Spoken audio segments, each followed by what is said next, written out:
আল্লাহুম্মা সাল্লি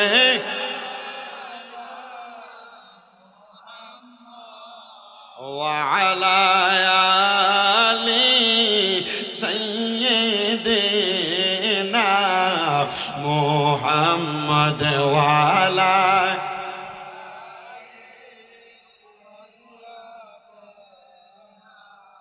মুহাম্মদ আল্লাহুম্মা সাল্লি জোরে সাউন্ডটা বাসায় দেন না একটু ওয়া আলা আলি সাইয়্যিদিনা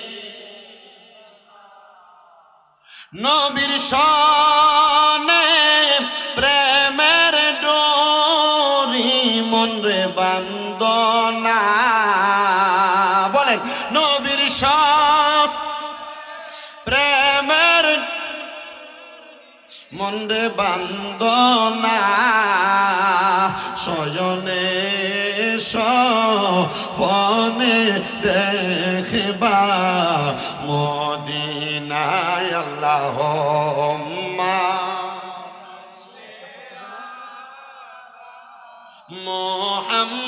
মুহাম্মদ ওয়া আলা সাইয়্যিদিনা মুহাম্মদ কান্দায়ো না আমার নবী রে কান্দায়ো না কান্দায় না আমার নবী রে কান্দাইলে কাঁদবা আসরে আল্লাহুম্মা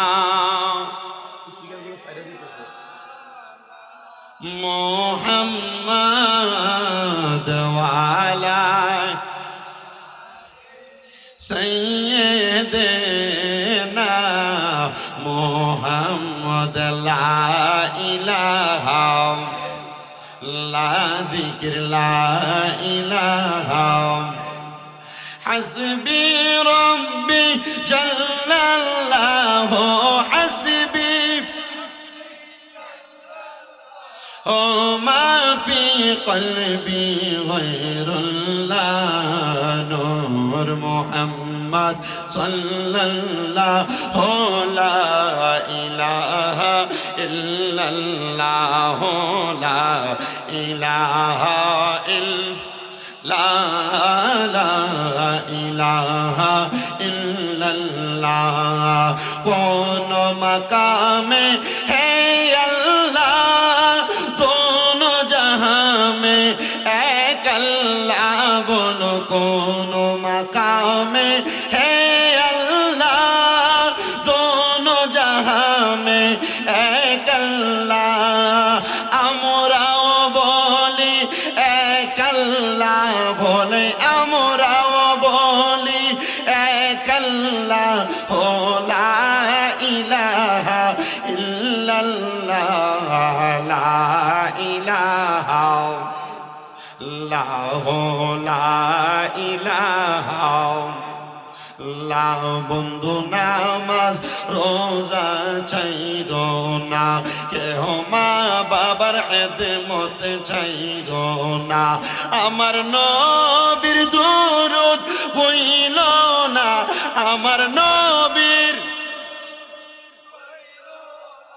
আমার নবীজি তোমায় ভুলবে না লা ইলাহা লা ইলাহা লা ইলাহা ইল্লাল্লাহ মুহাম্মাদুর রাসূলুল্লাহ সাল্লাল্লাহু আলাইহি ওয়াসাল্লাম আমার ভাইরা বাবারা বন্ধুরা ডাইনে বামে না তাকে যে রাত্র গভীর হয়ে যাচ্ছে আজকের বাতাসের জান্নাতের বাগানে আমরা কেন বসলাম আমি যদি আপনাদেরকে প্রশ্ন করি আপনারা জবাব দিবেন হুজুর আমরা জীবনে অনেক গুনাহ করেছি আমাদের জীবনের গুনাহগুলো যেন আল্লাহ এ হাফিজিয়া মাদ্রাসার ছাত্রদের দস্তার বন্দির জান্নাতের বাগান মাহফিলের উসিলায় মাফ করে দেয় পর্দার অন্তরালে আমার আমার অনেক মা বোনেরা বসেছেন। মা বোনদেরকে যদি প্রশ্ন করা হয় কেন আপনারা মাহফিলে বসেছেন, একটাই মাত্র জবাব আসবে, হুজুর আমরা জীবনে অনেক গুনাহ করেছি, আমাদের গুনাহগুলা মাফ করানোর জন্য আমরা এই জান্নাতের বাগান মাহফিলের মধ্যে বসলাম।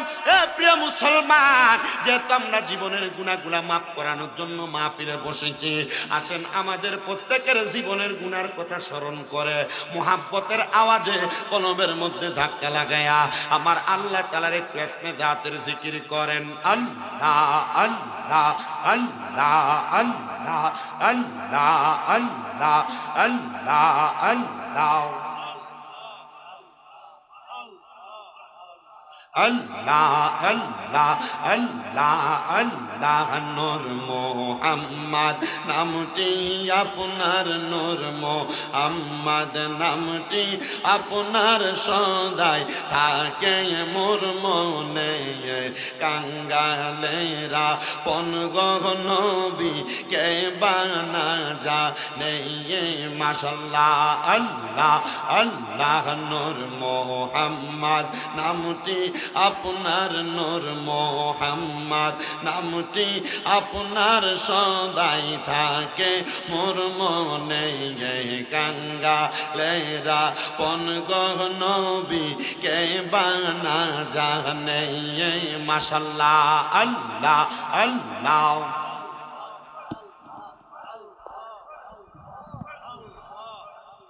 নূর মুহাম্মদ নূর নবীজি, আমি কান্দি দিবা নিশি নবী গো, আমার অন্তরেতে জ্বলে প্রেমের জ্বালা মাশাআল্লাহ। আল্লাহ আল্লাহ। জবানটা খুইলা আল্লাহ একসাথে। আল্লাহ আল্লাহ। আই মোহাম্মদ কামলিওয়ালা আই রে আমার বুকে আই মাশাআল্লাহ। আল্লাহ আল্লাহ। আই মোহাম্মদ সাল্লাল্লাহু আলা আই রে আমার বুকে আই মারহাবা। আল্লাহ আল্লাহ। কান্দে আপনার পাগলেরা নবী, কান্দে আপনার পাগলেরা, শান্তি দাও মোর কলিজায়। মুহাম্মদ সাল্লাল্লাহু আলা আই রে আমার বুকে আই মাশাআল্লাহ। আল্লাহ আল্লাহ। ফকির দরবেশ বাদশাহ ওলি তুলি দেশে ফুলের কলি, তারা কান্দে লইয়া বিকার ঝুলি, বাস করে বৃক্ষের তলায়। মুহাম্মদ সাল্লাল্লাহু আলা আই রে আমার বুকে আই মারহাবা। আল্লাহ আল্লাহ। যিনি ফরি আর ফেরেশতারা মাওলার জিকির করে, তারা মানুষ হইয়া তোমরা কেন মাওলার জিকির করো না মাশাআল্লাহ।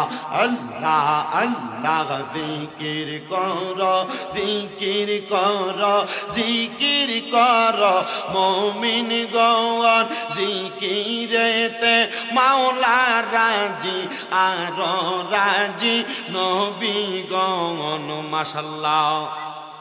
আল্লাহ আল্লাহ। লা ইলাহা ইল্লাল্লাহ মুহাম্মাদুর রাসূলুল্লাহ সাল্লাল্লাহু আলাইহি ওয়াসাল্লাম। হে আমার এই বাতাসার এলাকার ভাই বাবারা, বন্ধুরা, পর্দার অন্তরালের মধ্যে আলোচনা শ্রবণরত আমার মা বোনেরা, আমার আল্লাহ তাআলা হাদিসে কুদসির মাধ্যমে জানায়া দেয়, বান্দা ওয়াশকুরু নি'মাতাল্লাহি আলাইহিম ইন কুনতুম ইয়াহু তা'বুদুন। আল্লাহ কয় বান্দারে তোমরা আমি আল্লাহর নিয়ামতের শুকরিয়া আদায় করো, যদি তোমরা আমি আল্লাহর ইবাদত করো। মুসলমান ইমানদার, আমরা নামাজ পড়ি আল্লাহর জন্য, রোজা রাখি আল্লাহর জন্য, দান সদকা হজ যাকাত যত রকমের ইবাদত সব করি আমরা আল্লাহর জন্য। ওই আল্লাহ জানিয়ে দেয়, বান্দা তোমরা আমি আল্লাহর নিয়ামতের শুকরিয়া আদায় করার জন্য আমি আল্লাহ তাআলার ইবাদত করে থাকো। বান্দারে, যদি তোমরা আমি আল্লাহর রাজি এবং খুশি করতে চাও, তোমরা বেশি বেশি করে আমি আল্লাহ তাআলার ইবাদতের শুকরিয়া আদায় করো, আমি আল্লাহ তাআলার রহমতের শুকরিয়া আদায় করো, আমি আল্লাহ তাআলার নিয়ামতের শুকরিয়া আদায় করো।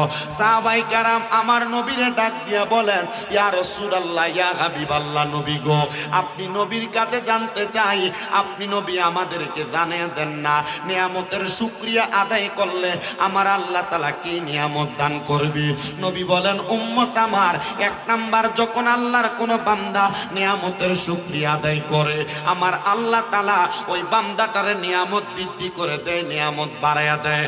বাজান রে আমার, ওই নিয়ামত বাড়ানোর জন্য, বৃদ্ধি করানোর জন্য মুহাব্বতের আওয়াজে আমার আল্লাহ তাআলার কালামুল্লাহ শরীফের তেলাওয়াত করেন, জবান খুলে জোরে জোরে পড়েন, আউযু বিল্লাহি মিনাশ শাইতানির রাজিম, বিবারাকাতি বিসমিল্লাহির রাহমানির রাহিম, ইয়া আইয়ুহাল্লাযীনা আমানু ইত্তাকুল্লাহা ওয়াল তানজুর নাফসুম মা قدمت لغد واتقوا الله إن الله خبير بما تعملون ولا تكونوا كالذين نسوا الله فأنساهم أنفسهم أولئك هم الفاسقون. وقال في حديث الشريف عن أنس بن مالك رضي الله تعالى عنه قال سمعت رسول الله صلى الله عليه وسلم يقول إن من أشرط الساعة أن يرفع العلم ويكثر الزهل ويكثر الزنا ويكثر الشرب الخمر ويقل الرجال ويكثر النساء حتى يكون ل50 امرأة القيم الواحد متفق عليه أو كما قال عليه الصلاة والسلام. একটা জবানও বন্ধ রাখবেন না, জবানটা ছেড়ে দিয়ে মুহাব্বতের আওয়াজে উচ্চ কণ্ঠে পড়েন আলহামদুলিল্লাহ। আমার ভাই বাবারা, আমি ডাইনে বামে যাব না, আমি আমার মাহফিলের প্রারম্ভিকা ভূমিকা করে আর সময় নষ্ট করব না, আমি ডাইরেক্ট আমার আলোচনার ধারাবাহিকতার মধ্যে চলে যাই। যেহেতু মাহফিলটা একটা হাফিজিয়া মাদ্রাসার মাহফিল, এলাকার মধ্যে মানুষ কোরআন সুন্নাহর দাওয়াত পাওয়ার জন্য, এলাকার মানুষগুলা কবরবাসীগুলাকে জান্নাতি বানানোর জন্য, এলাকার মানুষগুলা নাজাত পাওয়ার জন্য এত সুন্দর একটা জান্নাতের বাগান মাদ্রাসা প্রতিষ্ঠা করেছেন আপনারা। আপনারা মাদ্রাসাতে প্রতিষ্ঠা করে আপনাদের যে কোনো লস হয় নাই, আপনাদের যে কোনো ক্ষতি হয় নাই, আপনারা যে লাভবান হয়েছেন, আমি আমার আলোচনার ধারাবাহিকতায় সেই ওয়াজটা করে আপনাদের থেকে বিদায় নিব। এ বন্ধুরে, আপনারা যারা জান্নাতের বাগান মাহফিলে বসলেন, আপনারা অনেকেই তো এই জান্নাতের বাগানে বসেছেন, আপনাদের মনের মধ্যে আকাঙ্ক্ষা, হুজুর আমরা জীবনে জন্মের পর অনেক গুনাহ করেছি, হুজুর আমাদের আব্বা আম্মা আমাদেরকে মানুষ করতে যে গুনাহ করেছে, হুজুর আমাদের বংশের মানুষ যারা কবরে তারা অনেক গুনাহ করেছে। একটা শ্রেণীর মানুষ হলো তারা, আর একটা শ্রেণীর মানুষ বলতেছে, হুজুর আমাদের বংশের মানুষেরা মসজিদ মাদ্রাসা প্রতিষ্ঠা করেছে, হুজুর আমাদের পরিবারের মানুষ মাদ্রাসার খরচপাতি, মসজিদের খরচ সব কিছু পরিচালনা করে। আর একটা শ্রেণীর মানুষ আছে, হুজুর আমি গরিব মানুষ, আমি তো কোনো কিছুই করতে পারি না। মুসলমান বোনেরা মনে রাখতে হবে, আল্লাহ জানিয়ে দেয়, বান্দা লা ইউকাল্লিফুল্লাহু নাফসান ইল্লা উসআহা, আল্লাহ বলে বান্দারে আমি আল্লাহ কারো সাধ্যের বাহিরে কোনো কিছু চাপিয়ে দেই না।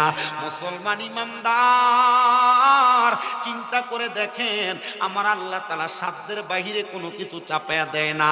তো আল্লাহ গো, আপনি আমাদেরকে কি চাপিয়ে দিলেন? এখানে যারা মাদ্রাসায় ছাত্ররা পড়ালেখা করে, ছোট ছোট ছোট বাচ্চারা কোরআন পড়তে পারে, কিন্তু অনেক যুবক আছে, অনেক বৃদ্ধ আছে, আমরা কোরআন পড়তে পারি না। হুজুর গো, একটা বার বলেন না, আমরা কি দুনিয়ার জমিন থেকে কবরে যাওয়ার পরে আমাদেরকে আমার আল্লাহ তাআলা ক্ষমা করবে না, মাফ করবে না?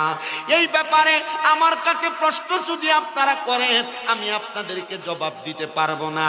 তবে জবাবটা দিয়েছেন আকে নামদার, তাজদারে মদিনা, হুজুরপুর নূর মুহাম্মদ মুস্তাফা আহমদ মুস্তাফা সাল্লাল্লাহু আলাইহি ওয়াসাল্লাম নবী। নবীর অসংখ্য সাহাবায়ে কেরাম যখন আমার নবীর কাছে কোরআনুল কারীমের আয়াত নাযিল হইতো, নবীজির একজন দুইজন না 10 জন সাহাবায়ে কেরাম ছিলেন যারা কাতেবে ওহী হিসেবে কোরআন লিখতেন। জোরে বলেন সুবহানাল্লাহ। নবীর অসংখ্য সাহাবায়ে কেরাম, এর মধ্যে 10 জন কাতেবে ওহী যারা ওহী লিখতেন, কোরআনুল কারীম নাযিল হওয়ার সাথে সাথে এগুলা লিখতেন। আমার নূরের নবী বলে, কোরআনুল কারীম আমি নবীর কাছে যখন নাযিল হয়, আমি নূরের নবী কিছু আমার সিনা মুবারকের মধ্যে ধারণ করেছি। কোরআনুল কারীম আমি কিছু গাছের মধ্যে লিখেছি, আমি কিছু পাথরের মধ্যে লিখেছি, আমি কিছু উটের চামড়ার মধ্যে লিপিবদ্ধ করেছি। ইয়া রাসূলুল্লাহ, ইয়া হাবিবাল্লাহ, ওগো নবী, আপনার কাছে জানতে চাই, আপনি নবী বলেন না এই কোরআনুল কারীমকে যারা ধারণ করেছে, যারা খেদমত করেছে, তাদের অবস্থা কেমন হবে? নবী আমার বলেন, উম্মত তোমাদের মধ্যে কেউ যদি আমি নবীর হাত মুবারকের মধ্যে ধরে জান্নাতের মধ্যে যাইতে চাও, সুবহানাল্লাহ বলবেন না? এ বাবা, আপনারা বলেন, আমরা সবাই নবীর হাত মুবারকে ধরে জান্নাতে যাইতে চাই কি চাই না? কারা কারা যাইতে চাই? দুই হাত তুলে আমার আল্লাহকে দেখা দেই। একটা জবান খুলে ধরে তাকবীর হবে, নারে তাকবীর। জবান খুলে বলি নারে রিসালাত, উচ্চ কণ্ঠে বলি নারে গৌসিয়া। বলে কখনো তোমাকে যদি ভুলি, হেদায়াতের আলো দিয়ে নিও কাছে তুলি, দয়া করে ঠাই দিও, দয়া করে ঠাই দিও, ওগো দয়াময়, তুমি রহমান, তুমি মেহেরবান। জোরে বলেন না, তুমি রহমান, তুমি মেহেরবান। অন্ধ গাহে না কবু তোমারি গুণগান, অন্ধ ভুলে না কবু তোমারি গুণগান, ভুলেও ভুলে না তব শান। তুমি রহমান, তুমি মেহেরবান। একটা জবান বন্ধ রাখবেন না। আপনারা বলেন, আমার আল্লাহ যদি চায়, আমরা বান্দাদেরকে কবুল করলে আমরা নবীজির হাত মুবারকে ধরে জান্নাতে যাওয়ার ক্ষমতা আল্লাহ আমাদেরকে দিতে পারে কি পারে না?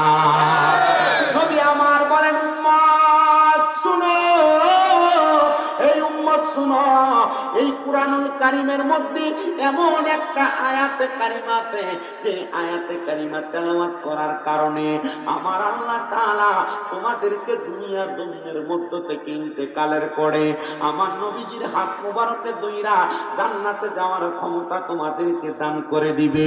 ওগো মুসলমান, আল্লাহর নবী এই কথাটা কইলা কোরআনুল কারীমের এই আয়াতের দিকে ইঙ্গিত করলেন। নবী আমার চোখ মুবারকের পানিগুলো ছেড়ে দিয়ে কান্না করে। সাহাবায়ে কেরাম বলেন, নবী গো, আপনি স্পষ্টভাবে বললেন না কোন কোন আয়াতে কারিমা তেলাওয়াত করলে আল্লাহ তাআলা আমাদেরকে আপনি নবীর হাত মুবারকের মধ্যে ধরে জান্নাতে যাওয়ার ক্ষমতা দান করবে। নবী আমার চুপ করে রইলেন, মুস্কি মুস্কি হাসতেছেন। অসংখ্য মুহাদ্দিস উলামায়ে কেরাম, অসংখ্য মুহাদ্দিস মুফাসসিরিনে কেরাম, মুহাদ্দিসিনে কেরাম একসাথে হইয়া বর্ণনা করে, ওগো জগতের মানুষ, নবী যদি বলে দিতেন এই আয়াতটা পড়লেই তোমরা নবীর হাত মুবারকে ধরে ধরে জান্নাতে চলে যাইবা, তাহলে তোমরা ওই দুইটা আয়াতে কারিমা নিয়ে পড়ে থাকতা, তোমরা পুরাটা কোরআনুল কারীম তেলাওয়াত করতে না। এই জন্য আমার নবীজি কোরআনুল কারীমের দিকে ইঙ্গিত করে দিয়ে জানায়া দেয়, উম্মত, এই কোরআনুল কারীমকে যদি তোমরা তেলাওয়াত করো, তাহলে তোমরা আমি নবীর হাত মুবারকের মধ্যে ধরে ধরে জান্নাতে যাইতে পারবা। এখানে আমার অনেক বৃদ্ধ বাবাজিরা আছেন, এখানে অনেক যুবক বার আছেন, পর্দার অন্তরালের মধ্যে আমার অনেক মা বোনেরা আছে। যারা এখনো পর্যন্ত কোরআন পড়তে পারে না, যারা এখনো পর্যন্ত আল্লাহ তাআলার কোরআনুল কারীমকে আয়ত্ত করতে পারে নাই, ওগো মুরব্বি বাবাজিরা একবার চিন্তা করছেন নি গো? তিরমিজিতে আমার নবী হাদিস বর্ণনা করে, নবী আমার বলেন, দুনিয়ার জমিনের মধ্যে যদি কোনো মানুষ কোরআনুল কারীম শিক্ষা গ্রহণ না করে, ওই মানুষটা কবরে যাওয়ার পর ওই মানুষটাকে পুলসিরাতের পারের মধ্যে প্রশ্ন করা হবে, ও আল্লাহর বান্দা কোরআনুল কারীম তেলাওয়াত করো। বান্দা বলবে আমি কোরআন তেলাওয়াত করতে পারি না। বান্দা অথবা বলবে আমি পড়তে জানি না, পড়তে পারি না। বলে কেন পড়তে জানো না? বলে আমার মা আমারে কোরআন শিখায় নাই, আমার বাবা আমারে কোরআন শিখায় নাই। তখন ডাক দেওয়া হবে, ফেরেশতার দলের এই সন্তানের মাকে ডাক দাও, এই সন্তানের বাবাকে ডাক দাও, ডাক দিয়ে নিয়ে যাওয়া হবে, বাতাসের এলাকার মানুষ, তোমরা যারা তোমাদের সন্তানকে কোরআন শিখাও নাই, তোমাদেরকে ডাক দেওয়া হবে ফুলসিরাতের কিনারার মধ্যে। তারপরে প্রশ্ন করা হবে, আব্দুর রহমানের বাবা, এরশাদ ইন্দাগার বাবা, তুমি কেন তোমার সন্তানটারে কোরআন শিখাও নাই? তুমি কেন তোমার সন্তানটারে কোরআন পড়াও নাই? আমার আব্বা জবাব দিবে, আমি দুনিয়ার ব্যস্ততায় পইরা আমার সন্তানকে কোরআন পড়াইতে ভুলে গিয়েছিলাম। আমার মা জবাব দিবে, আমি সংসারের ব্যস্ততায় পইরা আমার সন্তানকে কোরআন তেলাওয়াত করাইতে ভুলে গেছিলাম। তখন বলা হবে, সন্তানের বাবা ফুলসিরাতের উপর লম্বা লম্বি হয়ে শুয়ে যাও। সন্তানের বাবার হাতগুলো থাকবে ফুলসিরাতের ওই পারে, পাগুলা থাকবে এই পারে। আর সন্তানকে বলা হবে, ও সন্তান, যেহেতু তোমার আব্বা আম্মা তোমার কোরআন শিখায় নাও, যাও তুমি তোমার আব্বার বুকের মধ্যে পাড়া দিয়া ফুলসিরাত পার হও। এর সন্তান, এ বাতাসার এলাকার মানুষ একবার চিন্তা করে দেখো, দুনিয়াতে একবার বাবার পায়ের সাথে বাবার হাতের সাথে পাটা লেগে গেলে দুইবার তিনবার সালাম করো, কিন্তু যদি তুমি তোমার ইন্তেকালের পরে বাপের বুকে পাড়া দিয়া ফুলসিরাত পার হওয়া লাগে, একবার চিন্তা করে দেখো তোমার অবস্থা কেমন হবে। অবস্থা বড় ভয়াবহ হবে রে। আল্লাহ নবী জানাই, শুনো, শুধু এই অবস্থার মধ্যে শেষ না। যদি কোনো সন্তান উপযুক্ত বয়স হওয়ার পরে, অনেকে বয়স বেড়ে গেছে মনে করে কোরআন শিখতে চায় না, যদি কোনো সন্তান প্রাপ্তবয়স্ক হওয়ার পরে নিজ দায়িত্বে কোরআন না শিক্ষা গ্রহণ করে, ওই সন্তানটা যখন তার বাবার বুকের মধ্যে পাড়া দিবে, সন্তান মনে করেছে নিজে বাবার বুকে পাড়া দিয়া ফুলসিরাত পার হয়ে যাবে। না না না না না, সন্তান যখন তার বাবার বুকের মধ্যে পা রাখবে, তখন সন্তান এবং বাবা একসাথে জাহান্নামের অতল গহ্বরের মধ্যে পড়ে যাবে। নবীর অসংখ্য সাহাবায়ে কেরাম আমার নবীর সম্মুখে বসা কান্না করে আর ডাক দিয়া বলি, ইয়া রাসূলুল্লাহ, ওগো নবী, আমরা আপনার প্রতি ঈমান এনেছি, আপনার আদেশ মোতাবেক ইসলাম গ্রহণ করেছি, ইসলামের মতাদেশগুলো আমরা পালন করতেছি, কিন্তু আমাদের মা আমাদের বাবা ওনারা ছিলেন বেঈমান, তিনারা কোনোদিন ঈমান আনেন নাই। ওগো নবীজি, তখন আমাদের আর তাদের অবস্থা কেমন হবে? আমার নবী তাদের ব্যাপারে বলেছেন, বেহিসাব কোনো হিসাব নাই। তবে জানো গো, তোমরা তোমাদের নিজ দায়িত্বে কোরআন শিক্ষা গ্রহণ করা লাগবে। নবীর দরবারে কয়বারের যুদ্ধে চক্ষু হারানো একজন সাহাবী হাত উঠে ডাক দিয়া বলি, ইয়া রাসূলুল্লাহ, নবী গো, ইয়া রাসূলুল্লাহ, আমি তো চোখে দেখি না, তা আমি কোরআন পড়বো কেমনে? আপনি নবী একবার বলেন না। চোখে দেখে না, তবু কোরআন পড়ার জন্য কত মায়া মায়া। একবার তার অন্তরালের মা রমজান মাস যাওয়ার পরে যে কোরআন শরীফটা গিলাফ বান্দা রেখে দিছ, এখনো পর্যন্ত কোরআন পড়ো নাই গো মা, এখনো পর্যন্ত কোরআন পড়ো নাই। যুবক বাইরে মুরব্বী বাবারে, রমজান মাসে যে একবার কোরআন খতম করেছ, এই রমজানে এক খতম আর অপর রমজানে এক খতম, এটাকে তেলাওয়াত বলে না রে, তেলাওয়াত বলে না। কোরআন তোমাকে লানত প্রদান করবে, বদদুয়া প্রদান করবে। এই কোরআনুল কারীম তোমার অসংখ্য বারাকা, অসংখ্য রহমত, অসংখ্য বরকত দান করবে। যুবক ভাই শুনো, অন্তরের কান লাগায়া শুনো, অন্ধ সাহাবী হাত তোমার পুটে ডাক দিয়ে বলি, ইয়া রাসূলুল্লাহ, ইয়া হাবিবাল্লাহ, ওগো নবীজি, আপনি নবী একবার বলেন না, আমি তো চোখে দেখি না, আমি কেমনে কোরআন তেলাওয়াত করব? দেখেন, অন্ধ মানুষের ভিতরে কোরআন তেলাওয়াতের প্রতি কত মায়া, কত মুহাব্বত, কোরআনের প্রতি কত টান। কষ্ট হচ্ছে? অসুবিধা হচ্ছে? কষ্ট বুঝতেছেন? যদি বলেন যে গান গজল গায়ে সময় কাটাই দিতে, আমি কিছু পারবো। কিন্তু আমার ধারাবাহিকতার ওয়াজ হতো না। আর আমি এটা করি না দেখে আমারও উজুটা পছন্দ করে, আলেমরা আমার আদর করে, মহাব্বত করে। আপনারা যদি মনোযোগ দিয়ে শোনেন আমার ওয়াজের ধারাবাহিকতা। আপনার দিলে কষ্ট হচ্ছে, কষ্ট হলো বলবেন, আমার উপরে এডিয়াসে দিয়া দিলে চলে যাবেন তারা। আমি যদি আপনাদেরকে দিয়ে একটা কথা মাদ্রাসার মাসি দিয়ে একটা কথা বলে দিয়ে না যাই, তাহলে আপনাদের কাছে আমার এটা হক আদায় হবে না। আর আল্লাহ ময়দানে মাসুন আমার কালারে আপনারাও করবেন, ভয় খারাপ খেয়াল হয়ে গেছে, পথ বালা করে বুঝে দিয়ে গেছে। আমি চাই না যে আমার কালারে ধরা। আমি বাইসা যাই আপনাদেরকে বলে দেবো, আপনারা যদি না শোনেন ময়দানে মাসুন আপনার কানের মধ্যে গরম সীসা ঢালাই করে ঢেলে দেওয়া হবে। ঠিক আছে না বাবু? কষ্ট হচ্ছে, অসুবিধা হচ্ছে? ওয়াজে করতেছি একজন অন্ধ ব্যক্তি সাহাবী, কোরআন তেলাওয়াত করতে পারে না, দেখে না দিন বিদায়, ওনার ভিতরে কোরআনের প্রতি কত মায়া আর কত গান। আর আমাদের বিয়ে এর ঘরে বরকত নাই, মুসিবত যায় না, রূপ যায় না, এটা যায় না, স্বামীর কামাই বরকত হয় না, এমিলাত করায়, দোয়া করায়, সব করে, কিন্তু দোয়া তো বরকত হয় না। ওই বকির লেগা নিজে কোরআন পড়া, আগে নিজে ঠিক হোক, আগে নিজে ঠিক হোক, দেখবা বরকত চলে আসবে। আমি আমার আলোচনা ধারাবাহিকতা রক্ষা করব। আপনারা একটু মুহাব্বতে দুরূদ শরীফ পড়েন। আল্লাহুম্মা সাল্লি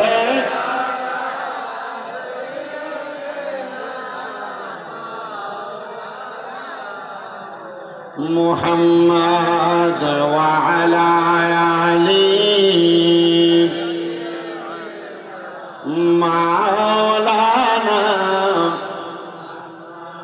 বলেন ভালোবাসার জায়গা মদিনা, ভালো লাগার জায়গা মদিনা। বলেন ভালোবাসার জায়গা মদিনা, ভালো লাগার। এত সুন্দর জায়গা কোথাও দেখি না, এত সুন্দর জায়গা কোথাও দেখি না। সাজিয়েছেন দয়াল রাব্বানা, ভালোবাসার জায়গা মদিনা। বলো ভালোবাসার জায়গা মদিনা, ভালো লাগার জায়গা না। বলেন ভালোবাসার জায়গা মদিনা, ভালো লাগার। মদিনা শরীফে নূরের খাজিনা, মদিনা শরীফে নূরের খাজিনা। সাজিয়েছেন দয়াল রাব্বানা, ভালোবাসার জায়গা মদিনা। বলেন ভালোবাসার জায়গা মদিনা, ভালো লাগার জায়গা মদিনা। বলেন ভালোবাসার জায়গা মদিনা, ভালো লাগার। আমার প্রিয় বাবাজিরা শুনেন, আল্লাহর নবী যখন কুরআনুল কারীম তেলাওয়াতের ফজিলত বর্ণনা করতে লাগলেন, নবীজির খাবারের চুলতে হতো। একদম সাহাবী হাত মুবারক উঠে ডাক দিয়ে বলেন, ইয়া রাসূলুল্লাহ, নবী গে, ও মায়ার নবীজি, আমি তো আমার দুইটা চোখ দিয়ে কুরআনুল কারীমের হরফ দেখি না, আয়াতে কারিমা দেখি না, বাক্য দেখি না, তো আমি সাহাবী কেমনে তেলাওয়াত করব? আপনি নবী একটা বার বলেন না গো নবীজি। নবী আমার চোখ মুবারকের পানি মুবারক ছেড়ে দিয়ে কান্না করতে লাগলেন। এমন টাইমে আমার নবীজির কাছে ঘন্টার ধ্বনি না একটা আওয়াজ আসছে, ইয়া রাসূলুল্লাহ, ইয়া হাবিবাল্লাহ, এই কুরআনুল কারীম যারা তেলাওয়াত করতে পারে গো, আমার আল্লাহ তাআলা সাদাতুল ঈমান আয়াতে কারিমার অংশ বিশেষ হিসেবে একটা মানুষের ঈমান বৃদ্ধি করে দেয়। একটা মানুষের ঈমান বৃদ্ধি করার পর হায়াত বৃদ্ধি করে দেয়। দুই নাম্বার বান্দার রিজিক বৃদ্ধি করে দেয়। বান্দা কোনো মুসিবতের মধ্যে থাকলে মুসিবত দূর করে দেয়। ইয়া রাসূলুল্লাহ, ইয়া হাবিবাল্লাহ, নবী গো, আপনি কি জানেননি গো, আমার আল্লাহ তাআলা কুরআন তেলাওয়াতের বরকতে ওই বান্দার কঠিন কোনো বিমার থাকলে বিমার শেফা দান করে দেয়। আল্লাহর হাবিব সাল্লাল্লাহু আলাইহি ওয়াসাল্লাম নবীজির কাছে এবার কুরআনুল কারীমের সূরা ইয়াসিন হইল না, কুরআনুল কারীমের সূরা ইয়াসিন নাযিল হচ্ছে। কুরআনুল কারীমের সূরা ইয়াসিনের নাম কি আপনারা শুনেছেন অনেকেই? কুরআনুল কারীমের সূরা ইয়াসিন নাযিল হচ্ছে। আল্লাহ তাআলার প্যারা হাবিব মুহাম্মদ রাসূলুল্লাহ সাল্লাল্লাহু আলাইহি ওয়াসাল্লাম নবীর সামনে অসংখ্য সাহাবায়ে কেরাম বসা। নবী আমার কুরআনুল কারীমের সূরা ইয়াসিন যখন তেলাওয়াত করা শুরু করে দিলেন, কুরআনুল কারীমের সূরা ইয়াসিনের প্রথম 8টা বাক্য তেলাওয়াত করার সাথে সাথে ওই সাহাবীকে বলেন, সাহাবী গো তুমি আমার জবানের সাথে সূরাতুল ইয়াসিন তেলাওয়াত করো। ওই সাহাবী ডাক দিয়ে ইয়া রাসূলুল্লাহ আমি কোরআনুল কারীমে সূরা ইয়াসিন তেলাওয়াত করতে লাগলাম। আমার নবী যখন সূরা ইয়াসিন তেলাওয়াত করে ওই অন্ধ সাহাবীও সূরা ইয়াসিন তেলাওয়াত করে।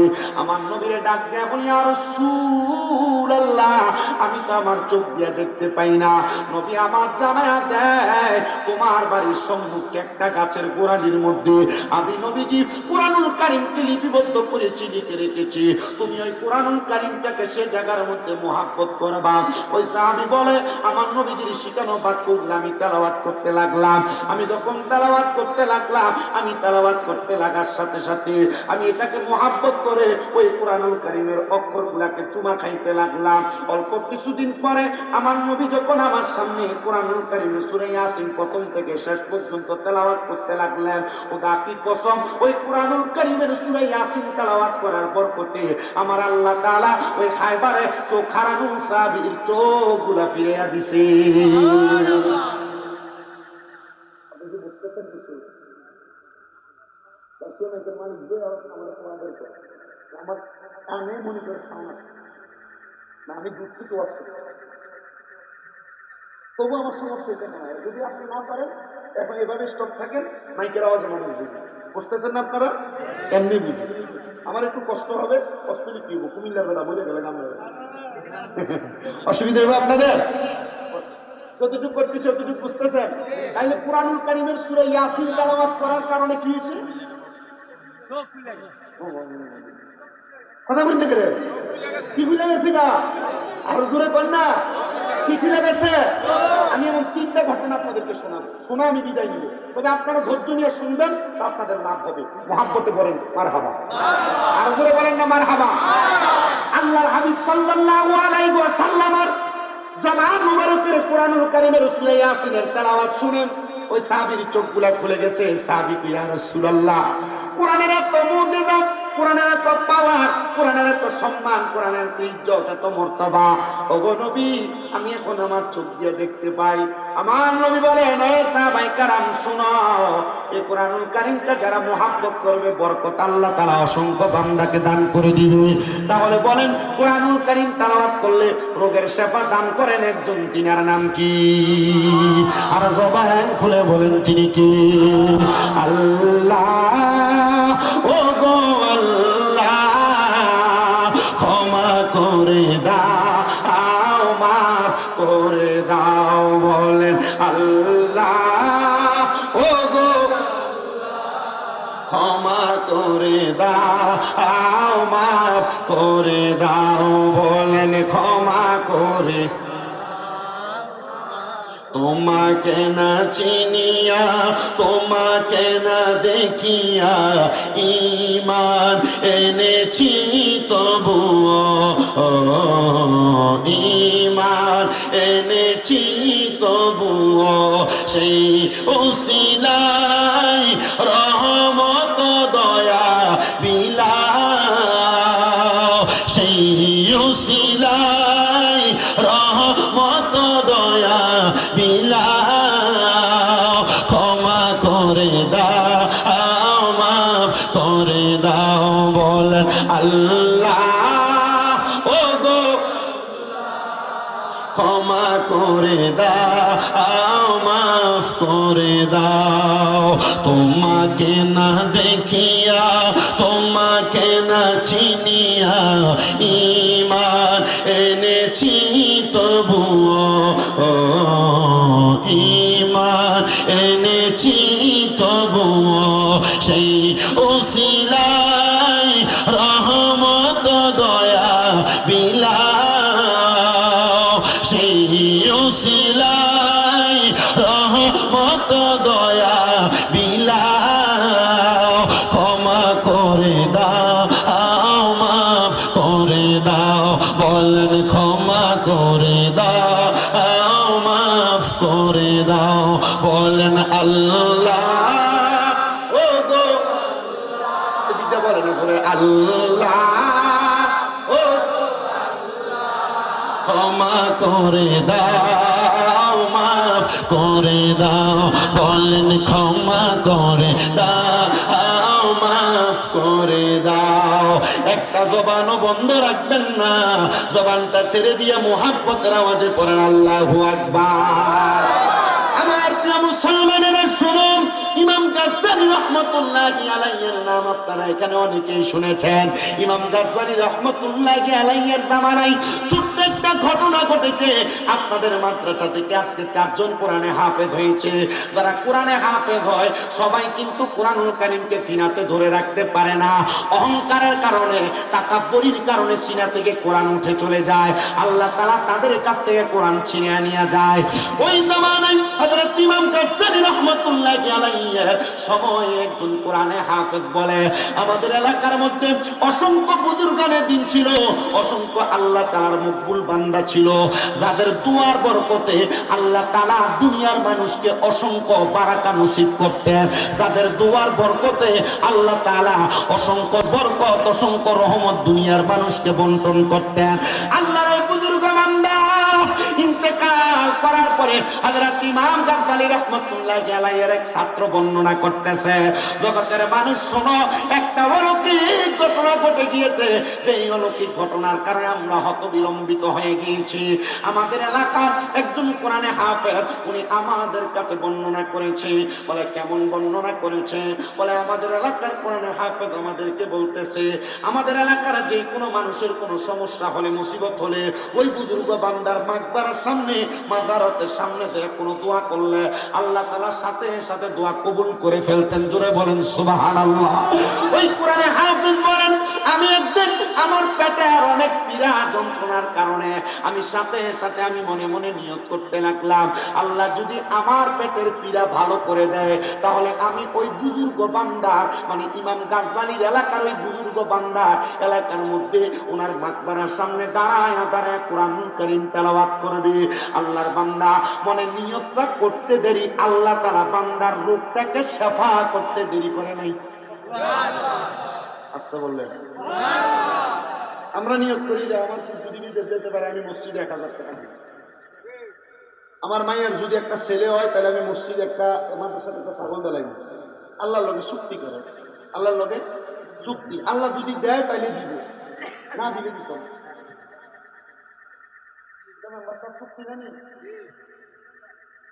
আমার সুদ যদি বিদেশ যাইতে পারে তাহলে আমি মসজিদে 10,000 টাকা দিব। আগে দেলাও, আগে দিয়া কবে আল্লাহ আমি তোমার ঘরে 10,000 টাকা দিচ্ছি, তুমি আমার আল্লাহ আমার জিয়ের ঘরে যদি একটা নাতি হয় তাহলে আমি মসজিদের একটা মাদ্রাসা থেকে ছাগল দেলাই। তুমি আগে ছাগল দিয়ে বলে আল্লাহ আমি তোমার খাওয়াইছি, আল্লাহ এটার বরকতে তুমি আমার একটা নাতি দিতা, তাইলে না আল্লাহ আল্লাহ লোকে চুক্তি করে, যদি হয় তাহলে ঠিক না? এগুলা কি করা যায়?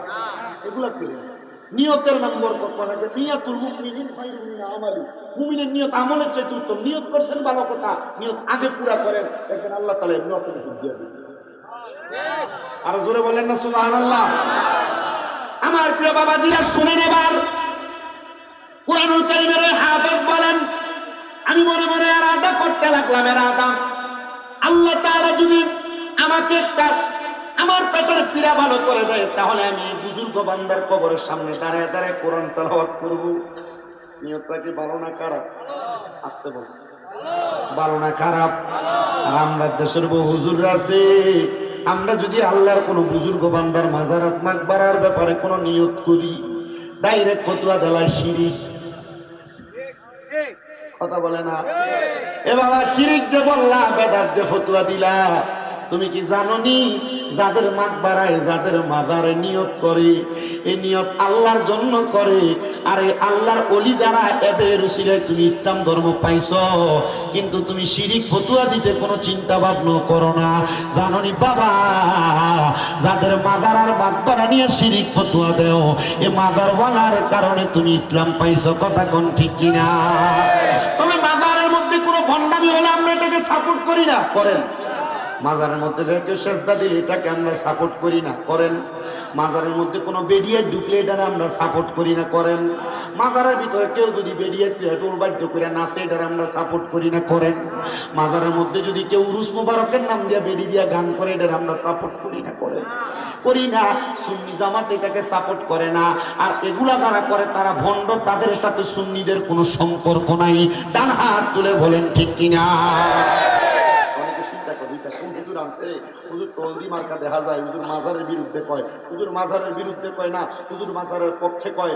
মাজারে যারা সেজদা দেয়, মাজারে যারা বেরিয়ে ঢুকতে দেয়, মাজারের আশেপাশে যারা গান দ্বারা সর্ব হয়, বেরিয়ে খাইনা উরিস মুবারকের নাম দিয়ে বেরিয়ে দিয়ে গান করে, এদের সাথে সুন্নিদের কোনো সম্পর্ক নাই। আর এরা যদি সুন্নি দাবি করে এরা ভণ্ড, এদের কারণে আহলে সুন্নাত ওয়াল জামাতের বদনাম হয়। ডান হাত তুলে বলেন ঠিক না বেঠিক? মিয়া ইসলাম ধর্ম শিক্ষা দেওয়ার জন্য আমাদেরকে শাহজালাল ইয়ামিন বাংলাদেশ আগমন করছেন। আমরা পরনে ধুতি খুলে আমরা লুঙ্গি পরাইছেন। শাহজালাল ইয়ামিন বাংলাদেশে আইসা বিবাহের স্বাদ পর্যন্ত বহন করার চেষ্টাও করেন নাই, বিবাহের স্বাদ বহন করার চেষ্টা করে নাই। আর তুমি কেউ বেরিয়ে তুলে বইয়ে খাও, এটা মারা করো। অবাক করা বিষয়। আর ফির যদি বেরিয়ে তুলে বইয়ে খায়, মুড়ি তো বেরিয়ে উঠতে পারবো না। এটা আমরা ভণ্ডামি শিখা কথা কই না। এনাম দিজা হিসাবে বিড়ি খায় আছে না? বীর বীর যদি সিগারেট খায়, মুড়িতে গান্দা খেত না? এমন ফির যদি কেউ দৈরা খায়, এটার তালাক দেয়। কারণ হ্যাঁ নিজে প্রমাণ না দিলে তার কোনো তোমার নিমত নেই। যে ফির বেরিয়ে তুলে বইয়ে খায়, ফির তালাক দাও। এ ফির নিজেও জান্নাতে যেতে পারবে না, তোমাকে দিবে কিভাবে? আর এই উচিত কথা কইলে সামনে কত বলছো, আমার ডাইরেক্ট লেখা দিয়েছে কমেন্টে, তো উল্টিয়ে গেছে না, কিন্তু শুনবি না। আরে বেটা বেরিয়ে বইয়ে থাউন্ডে শুনবি কয় না, হিসাব যেন সিগারেট খাইটারে শুনবি কয় না, হক্কানি ফিরে লইয়া রাস্তে হারার দিকে তাকাইলে ইজা রুহু যুকির আল্লাহু আযজা ওয়া জাল্লা, হক্কানি পীরের চেহারার দিকে তাকাইলে আল্লাহর কথা মনে হইব। আর অন্তরের যে পীর বাইর হইছে হক্কানি পীর না, এর মুখের থেকে সিগারেটের দুর্গন্ধ বাইরে।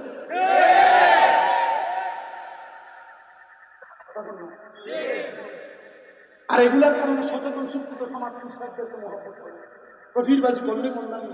হক্কানি পীর আছে তো সুন্নি জামাতে, যারা ভণ্ডামি করে না, যারা আল্লাহ আল্লাহ রসুলের পথে ডাকে, মানুষকে মুরাকাবা মুশাহাদা শিখায়, মানুষকে আখিরাতের রাস্তা দেখায়, ওরা হক্কানি পীর। যারা এমন ভণ্ডামি করে এদের সাথে সুন্নিদের কোনো সম্পর্ক নেই।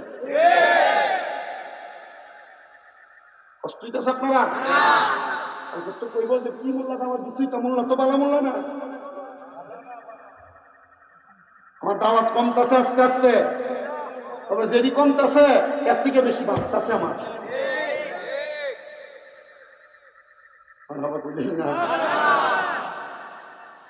হক্কানি পীর যারা অবতাগু ইলাইহিল ওয়াসিলা কুরআনুল কারীমের এই আয়াতের উপর ভিত্তি করে ওনাদের দরবারে উসিলা তালাশ করার জন্য মানত করা জায়েজ আছে। তবে মানত চুক্তিবদ্ধ মানত না, আগে মানত পূরণ করবেন, আল্লাহ উপর থেকে ফয়সালা করবে। আল্লাহ আমার সুতবিদের চাইতে পারলে 10,000 মাদ্রাসা মসজিদে দিব, মাজারে দিব, এমন মানত না।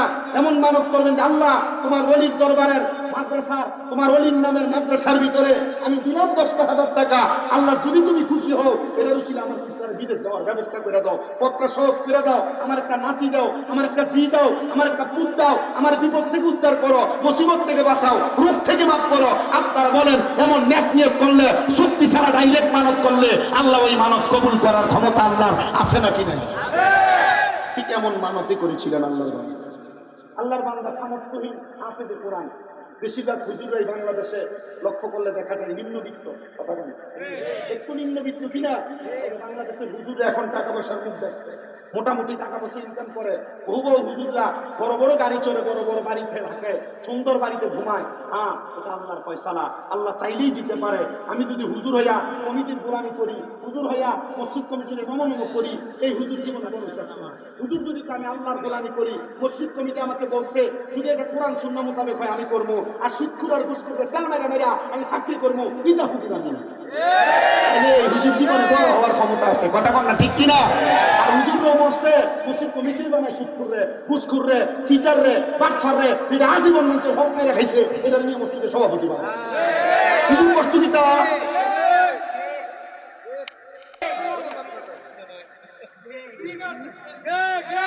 কথা কন না ঠিক কিনা? ঠিক কিনা? আমি চিন্তা করি আর একটু শরম নাই, লজ্জা নাই? আজ আজীবন সুদ ঘুষ খাইয়া পরের হক মারা মারা খাইয়া এরা হয় মসজিদের সভাপতি ঠিক কিনা? চিন্তা করলাম যে কুত্তা যদি কখনো ফসা করে দমন বাঁধে, আর এ যে আজীবন সুদ খাইছে ঘুষ খাইছে পরের হক মারা খাইছে মসজিদের সেক্রেটারি না কেসিয়ার কই ধরে কেসিয়ার এর কাছে টিয়া দিলে কত সুন্দর টিয়া হয়, টিয়া হয় মসজিদে টিয়া দিয়ে বাধা দেবে। আমরা পাশের এলাকার এক খবর আমার কাছে দুনিয়ার বিচার আইয়ে আমার এলাকার এক খোলা ফেসবুকের ভিতরে দিল, ফেসবুকে দিছে যে আমরা এলাকার মসজিদের 1 বছর 2 বছরের হিসাব বলে হাতে আগস্ট করে বুঝা পায় না, একটা হিসাব কই গেল এরা মসজিদে টিয়া দিয়ে ব্যবসা করে। সব জায়গাতে আছে নাকি নাই? আছে নাকি নাই? আচ্ছা এটার বিচার করবো কি? চিন্তা করি এর ভিতরে একটু ডর ভয় নাই? এর ভিতরে একটু ডর ভয় নাই? মায়া দয়া নাই? এ কেমন মসজিদে টিয়া খায় না? আল্লাহ গো, এখন বুঝছি তুমি তো জাহান্নাম বানাইছ, জাহান্নামের ভিতরে আগুন জ্বালানোর লেগে তোলার ভিতরে বানাইছ। ও এ সুদখোর ঘুষখোর হারামখোর যদি বড় হক মারে গেছে কি তারে জাহান্নামে লাঠি বানাবো? কথা কয় না? কি বানাবো? ইতারে লাকড়ি বানাইবো জাহান্নামের, জাহান্নামের আগুন তো জ্বালান লাগবো। আল্লাহ এদিকে জাহান্নামের লাকড়ি বানাইয়া এরপরে আল্লাহ তাআলা আমাদেরকে ঠিক রাখবো। তো হুজুর রহমান যে মাঝে বিপদে পড়ে জায়গা সুদকুর ঘুষ করতো, কি জানি কি কয় এলায়, কইলে চাকরিও থাকে না, কইলে উচিত কত পৌঁছ যায় না, পেটারে দমক দেয়, এটা কয় এটা কয়। হুজুরা যদি একটু বাচ্চা চলতে পারে আল্লাহ তাআলা হুজুরারে বাঁচাইবো। তো যে হুজুর নিয়ত করছিল এই হুজুরটা একটু গরিব মানুষ, উনি কোন টাকা পয়সা গরু ছাগল দেওয়ার নিয়ত করছে না, উনি নিয়ত করছে আল্লাহ তুমি যদি আমার এই পেটের ব্যথাটা ভালো করে দাও, তোমার এই মকবুল বান্দার কবরের কাছে যাইয়া আমি একটু কোরআন তেলাওয়াত করতাম। আল্লাহর বান্দাকে আমি নিয়ত করে ঘুমাইছি, হঠাৎ করে কে জানি আমার কানে একটা গায়েবী ইলহামের আওয়াজ দিয়ে দিছে। ইলহাম বুঝেননি? হিসাব আছে বুঝে এরা ইলহাম কি? ইলহাম হইল অদৃশ্য আওয়াজকে ইলহাম বলে। আউলিয়া কারাম যারা ওনারা ইলহামের মাধ্যমে অসংখ্য অগণিত খবর ওনারা বলে দিতে পারে, আর নবীরা গায়েবের খবরের মাধ্যমে বলে দিতেন। জোরে কম আল্লাহর বান্দা বলেন আমার কানের মধ্যে একটা ইলহামের আওয়াজ চলে আসছে, আমারে কে যেন বলে বান্দা তুমি নিয়ত করেছ যতক্ষণ পর্যন্ত তুমি কোরআনের তেলাওয়াত না করবা ততক্ষণ পর্যন্ত তোমার পেটের পীড়া ব্যথা ভালো হবে না। বান্দা বলে গভীর রজনী তাহাজ্জুদের নামাজের ওয়াক্ত আমি নামাজের মুসল্লার মধ্যে বইসা আমি আবার 2 রাকাত নামাজ আদায় করে আমি রওনা করলাম আল্লাহর ওই বুজুর্গ বান্দার কবরের সামনে। ওই বুজুর্গের কবরের সামনে যখন আমি রওনা করলাম, রওনা করে যাইতে যাইতে যাইতে যাইতে ওই বুজুর্গের কবরের সামনে চলে গেলাম। আমি বুজুর্গের কবরের সামনে যাইয়া কোরআনুল কারীমের প্রথম পারা পড়া শুরু করে দিলাম। আমি যখন প্রথম পারা পড়া শুরু করে দিলাম, খোদা কি কসম করে বলি গো, আমি কোরআনুল কারীমের একটা পারা কোরআন তেলাওয়াত শেষ করার আগে আল্লাহ তাআলা আমার পেটের ব্যথা ভালো করে দিয়েছে। জোরে জোরে বলেন সুবহানাল্লাহ। আল্লাহর বান্দা বলে আমি চলে গেলাম। অল্প কিছুদিন পরে আমার পেটের মধ্যে যখন ব্যথা, আমি এবার নিয়ত করলাম আল্লাহ গো আমার পেটের ব্যথা তো আপনি নিঃশেষ করে দিয়েছেন, শেফা দান করে দিয়েছেন, এখন কেন আমার পেটের মধ্যে ব্যথা আমি বুঝতে পারলাম না। ও আল্লাহ আপনি একবার আমার পেটের ব্যথাটাকে ভালো করে দেন। আমি নিয়ত করলাম আপনার যে বুজুর্গ বান্দা আছে আমি বুজুর্গ বান্দার কবরের সামনে যায় দাঁড়ায়া আমি কোরআনুল কারীম তেলাওয়াত করব। বান্দা চলে গেলেন, আল্লাহর বুজুর্গ বান্দার কবরের সামনে যায় কোরআনুল কারীম তেলাওয়াত করা শুরু করে দিছে রে। আমার আল্লাহ তাআলা সাথে সাথে বান্দার পেটের ব্যথাটা ভালো করে দিছে। বান্দাটা কই আমি 2 রাকাত নামাজ আদায় করলাম, নামাজ আদায় করে আল্লাহর কাছে বলতে লাগলাম আল্লাহ গো আল্লাহ তুমি আমার পেটের পীড়া ভালো করে দিয়েছো, তুমি গফুর, তুমি গাফফার, তুমি রহিম, তুমি রহমান। আল্লাহ তুমি আমারে মাফ করে দাও। জানি না আমার কোন গুনার কারণে, আমার কোন মুসিবতের কারণে, আমার কোন পাপের কারণে, আমার কোন অন্যায়ের কারণে তুমি আমার রোগ দাও। মনে রাখবেন মুসলমান, রোগ কিন্তু মানুষের এমনি এমনি হয় না।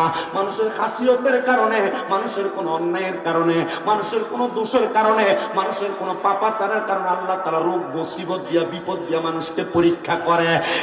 মুসলমান এবার তৃতীয়বার অল্প কিছুদিন পরে আল্লাহর ওই বান্দার পেটের মধ্যে এমন পীড়া, ওই বান্দা বলেন আমি আবার নিয়ত করলাম, আল্লাহ তুমি যদি আমার পেটের পীড়া ভালো করে দাও, আমি তোমার এই বুজুর্গ বান্দার কবরের সামনে যে কোরআন তেলাওয়াত করব। বান্দা নিয়ত করার সাথে সাথে বান্দার পেটের ব্যথাটা যেন বাড়তেছে। বান্দা কোনো দেরি না কইরা সাথে সাথে দৌড়ায়া ওই আল্লাহর বান্দার কবরের সামনে চলে গেছে। আল্লাহর বুজুর্গর বান্দার কবরের সামনে যায় একবার কোরআন তেলাওয়াত করা শুরু করেছে। কোরআন তেলাওয়াত যখন শুরু করেছে, একবার তেলাওয়াত করার পরে একবারে শেষের পৃষ্ঠায় যাওয়ার আগে বান্দার পেটের ব্যথা ভালো, কিন্তু বান্দা যখন তেলাওয়াত করছে, বান্দার পেটের ব্যথাটা তেলাওয়াত শেষ করার আগে আবার বেড়ে গেছে। বান্দা আবার নিয়ত করে আবার তেলাওয়াত করা শুরু করে দিছে। আবার পেটের ব্যথা বন্ধ, পারা শেষ হওয়ার আগে বান্দার পেটের ব্যথা আবার বেড়ে গেছে। বান্দা কয় আল্লাহ এটা কেমন কুদরতের খেলা দেখাইতেছো, আমি কোরআন তেলাওয়াত করি আমার পেটের ব্যথা বন্ধ থাকে, আবার কোরআন তেলাওয়াত বন্ধ করে দেই আমার পেটের ব্যথা ভালো হয়ে যায়। আল্লাহ তোমার এমন কুদরত আমি বুঝি না। আপনারা বলেন আল্লাহ চাইলে বান্দারা দুনিয়াতে আল্লাহর মতো করে না চাইতে পারে কি পারে না?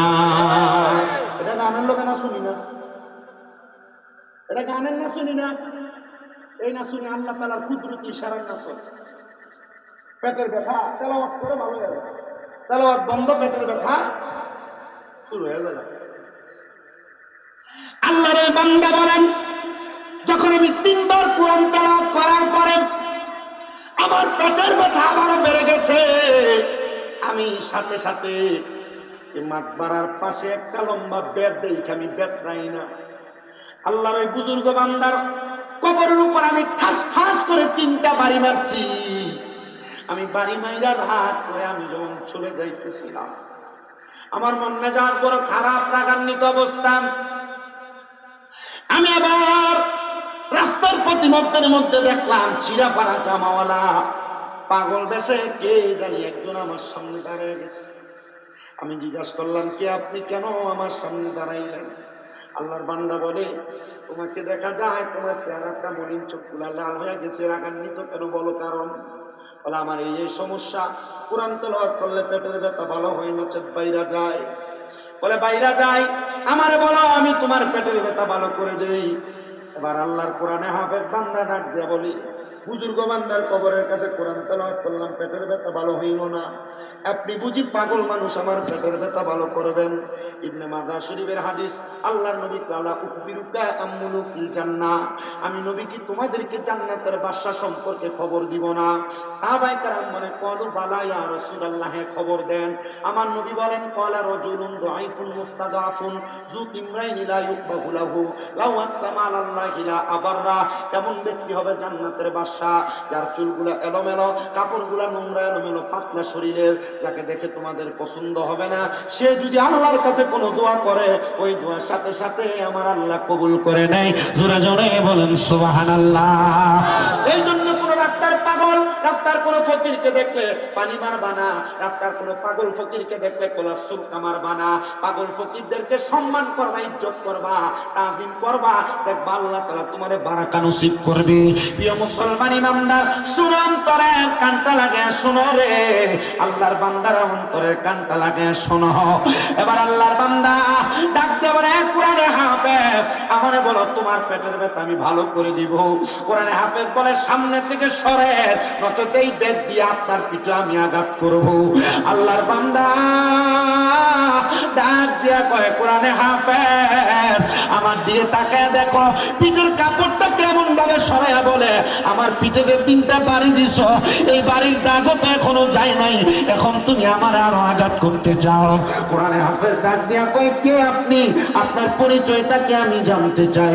বলে যার কবরে বাড়ি মারছো আমি ওই কবরওয়ালা, আমার এই তো তুমি আঘাতগুলা মারছো।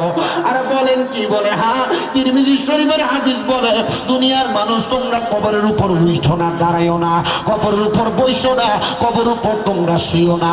3টা কাজের কথা আল্লাহর নবী শিখিয়ে দেয়। 1 নাম্বার কবরের উপর উঠো না।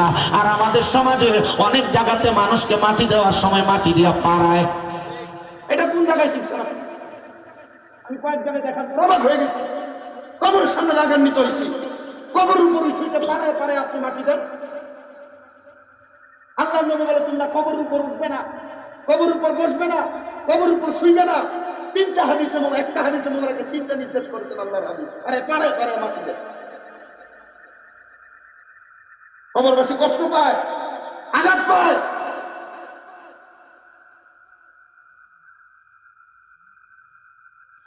আল্লাহ নবী রাহমাতুল লিল আলামিন নবীর হাদিসে মুবারাকা, তোমরা কবরের উপর হাঁটবে না, দাঁড়াবে না, কবরের উপর বসবে না, কবরের উপর শুইবে না। এবারে আল্লাহর বান্দা বলে, এ বান্দা তুমি কবরের উপর হাঁটো নাই, দাঁড়াও নাই, বসো নাই, কিন্তু তোমার হাতের ছড়িটা দিয়ে তুমি কবরের উপর 3টা বাড়ি মারছো। আমার পিঠে কয়টা বাড়ি? বলে 3টা। এ বান্দা আমারে তুই এমন ভাবে আঘাত করলি, আমি তোর আঘাত সহ্য করতে পারি নাই। যা যা যা, আমি দোয়া করে দিলাম আল্লাহ যেন আজীবনের জন্য তোর পেটের ব্যথা ভালো করে দেয়। তবে আর ওয়াদা করিস কোনোদিন তুই কোনো কবরের উপরে আঘাত করবি না, কোনো বুজুর্গের কবরের উপর তুই মারিস না। আমরা সুন্নিদেরকে মানুষ মাজার পূজারি বলে, আমরা মাজার পূজা করি না। আমরা মাজারের সামনে দাঁড়াইয়া সূরা ফাতিহা তেলাওয়াত করি, আমরা মাজারের সামনে দাঁড়াইয়া সূরা ইখলাস তেলাওয়াত করি, আমরা মাজারের সামনে দাঁড়াইয়া সূরা তাকাসুর তেলাওয়াত করি, আমরা মাজারের সামনে দাঁড়াইয়া সূরা ইয়াসিন তেলাওয়াত করি, সূরা আর রহমান পড়ি, সূরা ওয়াকিয়া তেলাওয়াত করি। কেন করি জানো? কারণ এই সূরাগুলা বরকতওয়ালা। আল্লাহ এই বরকতওয়ালা সূরার উসিলায়, বরকতওয়ালা বান্দার উসিলায় যেন আমরা দোয়াগুলা কবুল করি। আমরা পূজা করি না, যারা সেজদা করে আমরা তাদেরকে সাপোর্ট করি না। আমরা জিয়ারত করি। আল্লাহর নবী কয়, দুনিয়ার উম্মত নাহাইতুকুম আন জিয়ারাতিল কুবুরি, আমি তোমাদেরকে কবর জিয়ারত করতে নিষেধ করেছি। তবে যখন আমার নবী দেখলেন মানুষ মৃত্যুর কথা ভুলা যায়, মরার কথা ভুলা যায়, আমার নবী কয় ফাজুরুহা, অতঃপর তোমরা তেলাওয়াত করো। এরপর নবী আদেশ করেছে কবর জিয়ারত আর মাজার জিয়ারত করার জন্য। ওগো নবী কেন? বলে কবর জিয়ারত তোমাদেরকে মৌতের কথা স্মরণ করায়। বলে হুজুর তাহলে হবিগঞ্জ থেকে সোনারুঘাট নাসিরউদ্দিন সিবাসালার দরবারে কেন যাব? শাহজালাল শাহপরানের দরবারে কেন যাব? কবর তো আমাদের হবিগঞ্জের বাতাসারেও আছে, কুমিল্লা শহরেও আছে, এগুলা করলেই চলে। বলে বাবা, আমার এলাকার কবরস্থানে সাধারণ পাবলিক শেয়ার হয়েছে, আর আল্লাহর বুজুর্গ বান্দা যারা ইসলাম প্রচার করতে, তিনারা শাহজালাল শাহপরান 360 আউলিয়া 12 আউলিয়া, এদের উসিলায় নিয়ে আল্লাহ আপনারা মাফ করে। এজন্য আমরা জিয়ারত সফর করি, এজন্য আমরা আল্লাহর ওলি দরবার উরুস মুবারকে যাই। আমরা ভণ্ডামি করতে যাই না, কারণ আমরা জানি আল্লাহর ওলি দুয়ার বরকতে আল্লাহ তাআলা তকদির পরিবর্তন করে দেয়, ভাগ্য পরিবর্তন করে দেয়। আপনারা বলেন এই ক্ষমতা আমার আল্লাহর আছে না না? আপনারা বলেন এই ক্ষমতা আমার আল্লাহর আছে না না?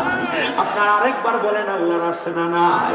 মুসলমান, আল্লাহর ওই হাফেজে কোরআন বান্দা বলে এই কথাটা বইলা আমার বলছে, যার কোনোদিন তোর পেটের ব্যথা ভালো খারাপ পেটের ব্যথা হবে না, পেটে কোনো পীড়া হবে না, তবে কোনোদিন আল্লাহর কোনো বান্দার কবরের মধ্যে তুই আঘাত করিস না। আমি এই কথাটা শোনার পর আমি আমার ডাইনে তাকাইলাম, বামে তাকাইলাম, সামনে পেছনে তাকাইলাম, কিন্তু আমার ডাইনে বামে সামনে পেছনে আমি কোনো মানুষ দেখতে পাই নাই। কত তালাশ করলাম, কিন্তু আল্লাহর বুজুর্গরে আর আমি আর খুঁজে পাই নাই। আমি সাথে সাথে দৌড়ে হযরত ইমাম গাজ্জালির কাছে গেছি। ইমাম গাজ্জালি গো, আমার জীবনে এই ঘটনা ঘটছে, আপনি একটা বার আমারে বুঝাইয়া দেন, আমারে তওবা করিয়া দেন, আমি যেন ওই আল্লাহর বুজুর্গর কাছে একবার মাপ চাইতে পারি। আপনি আমারে সেই তৌফিক, আমারে সেই ক্ষমতা, আমারে সেই পাওয়ার আপনি যোগাইয়া দেন। ইমাম গাজ্জালি কয়, এ আল্লাহর বান্দা, তুমি কি জানো না আমার আল্লাহ হাদিসে কুদসিতে বলছে, মান আদালি ওয়ালিয়া ফাকাদ আযামতুহু বিল হারবি, যে ব্যক্তি আল্লাহর বন্ধুদের সাথে দুশমনি করে, বেয়াদবি করে, আমার আল্লাহ তার সাথে যুদ্ধ করে, আল্লাহর সাথে যুদ্ধ করার ক্ষমতা দুনিয়ার কেউ নাই। দুনিয়াতে যারা আল্লাহর ওলিদের মাজার নিয়ে আল্লাহর ওলিদেরকে নিয়ে বাজে বাজে মন্তব্য করে, ফেরাউনের নমরুদ আমার আল্লাহর সঙ্গে যুদ্ধ করার কত চেষ্টা করছে, একটারে আমার আল্লাহ নীল নদী শুকাইয়া মারছে, আরেকটা নাকের ছিদ্র দিয়ে ল্যাংরা মশা ঢুকিয়া মারছে।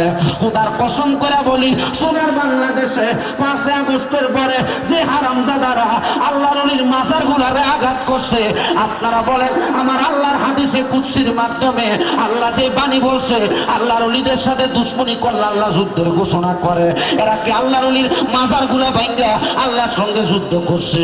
আমার আল্লাহ চাইলে এদেরকে দুনিয়াতে লাঞ্ছিত আর বঞ্চিত করার ক্ষমতা আল্লাহর আছে না? না। ইমাম গাফানি কাছে হাফিজ কুরআন যে ডাক দিয়ে কই, হুজুর আমার এমন একটা হিকমত শিখিয়ে দেন আমি যেন ওই বুজুর্গর কাছে মাপ চাইতে পারি।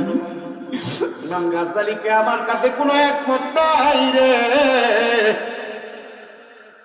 এ আল্লাহর বান্দারা, তোমরা যারা এখানে বসছো অনেকের মা বাপ কইরা গেছে, একবার চিন্তা করে দেখো জীবনে বহু অন্যায় করছো কিন্তু মা বাপের কাছে মাপ চাইতে পারো নাই। মা বাপের কাছে কেমনে মাপ চাইবা? ইমাম গাজ্জালির এই বর্ণনাটা এইভাবে তিনি দিচ্ছে। ইমাম গাজ্জালি কয়, বান্দা, এ আল্লাহর বান্দা শুনো, আমার আল্লাহ কোরআনে বলছে ওয়া মিনাল লাইলি ফাতাহাজ্জাদ বিহি নাফিলাতাল লাকা আসা আইয়াবআসাকা রাব্বুকা মাকামান মাহমুদা। জবান খুলে জোরে জোরে বলেন আল্লাহু আকবার। ইমাম গাজ্জালি বলেন, এ হাফেজে কোরআন তুমি কি আয়াত পড়েছো? হাফেজে কোরআন বলে, হ্যাঁ হুজুর পড়েছি। বলে, আল্লাহ যে বলছে কোরআনুল কারীমের আয়াতের মধ্যে আমার নবীকে আপনি রাতের কিছু অংশে তাহাজ্জুদের নামাজ পড়েন, যদি আপনি তাহাজ্জুদের নামাজ আদায় করেন অতি সত্বর আমার আল্লাহ তাআলা আপনার মাকামে মাহমুদ প্রশংসার জায়গা দান করবে। বলে, হ্যাঁ হুজুর পড়েছি। আল্লাহর নবী জানে এ উম্মত, দুনিয়ার জমিনে কোন মানুষ যদি তাহাজ্জুদের নামাজ আদায় কইরা আমার আল্লাহ তাআলার কাছে কোনো কিছু চায়, আমার আল্লাহ তাআলা ওই মানুষটার আশাটা পূরণ করে দেয়। আল্লাহর বান্দা বলে, হুজুর আর বলে রাখবেন, আমি বুঝছি। এবার আল্লাহর বান্দা বলে, আমি বাড়িতে যাইয়া সুন্দর করে তাহাজ্জুদের নামাজ পড়তে লাগলাম। এই আল্লাহর বান্দারা অনেকে বিদেশ যাইতে পারো না, তাহাজ্জুদ পড়ো, আল্লাহ তাআলা বিদেশের কনফার্ম করে দিবে। অনেকে ব্যবসা করো, বরকত হয় না, তাহাজ্জুদ পড়ো, দেখবা আল্লাহ তাআলা ব্যবসায় বরকত দান করে দিবে। অনেকে কঠিন রোগে আক্রান্ত, রোগ শেফা হয় না, তাহাজ্জুদ নামাজ পড়ো, দেখবা আল্লাহ রোগ মাফ করে দিবে। অনেকে বিপদে পড়ে আছো, বিপদ থেকে উদ্ধার হতে পারতেছ না, তাহাজ্জুদ নামাজ পড়ো, দেখবা আল্লাহ তাআলা বিপদ থেকে উদ্ধার করে দিবে। অনেক মা বোনেরা আছেন পেটের সন্তান আসে না, আমি বলবো তাহাজ্জুদের নামাজ পড়ো, দেখবা আল্লাহ গর্ভে সন্তান দান করে দিবে। অনেক ভাই বাবারা আছেন মনে অনেক আকাঙ্ক্ষা আশা আছে, কবুল হয় না, দোয়া কবুল হয় না, আমি বলবো তাহাজ্জুদের নামাজ পড়েন, দোয়া কবুল হয়ে যাবে। তাহাজ্জুদ নামাজ বড় একটা মুসিবত থেকে উদ্ধার হওয়ার মাধ্যম। আল্লাহর ওই বান্দা বলে, আমি তাহাজ্জুদের নামাজ পড়তে লাগলাম, নামাজ পড়ে দোয়া করতে লাগলাম, গফুর রাহিম নামে তোমার আল্লাহ আল্লাহ, বল রহিম রহমান আল্লাহ, ও বলেন রহিম রহমান আল্লাহ আল্লাহ। আল্লাহর হাফেজে কোরআন বান্দা বলে, আমি আল্লাহর দরবারে তাহাজ্জুদের নামাজ পড়ে পড়ে যখন কাঁদতে লাগলাম, এমন টাইমে আমার আল্লাহ তাআলা আমার মুরাকাবার ভিতরে এমন একজন বুজুর্গরে হাজির করে দিছে, যে বুজুর্গের শরীরের মধ্যে সুন্দর জামা কাপড় দেখা যায়, কিন্তু চেহারাটা দেখতে সেম ওই সিরা জামা কাপড় পরে এলোমেলো চুলওয়ালা পাগল ব্যক্তিটার মতো। আমি জিজ্ঞাসা করলাম, এ আল্লাহর বান্দা, আপনি কেন আমার ঘরের দরজার সামনে? আপনি কেন আমার মুরাকাবাতে হাজির? আপনি কেউ? উনি ওনার পিঠটা দেখে বলে, স্যার কবরের উপরে পারি মারছি আমি। সে হুজুর গো, আপনার গায়ে না চিরাফারা জামা কাপড় ছিল, এখন কেমনে নুরানি পোশাক পাইছেন? বলে চিরাফারা জামা কাপড় ছিল আমার দুনিয়ার সুরত, এটা হলো আমার জান্নাতি সুরত।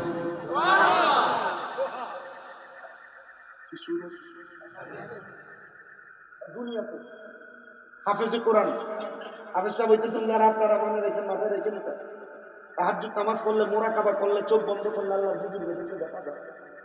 যদি চেষ্টা করেন নবী দেখবেন, নবীও দেখতে পারেন।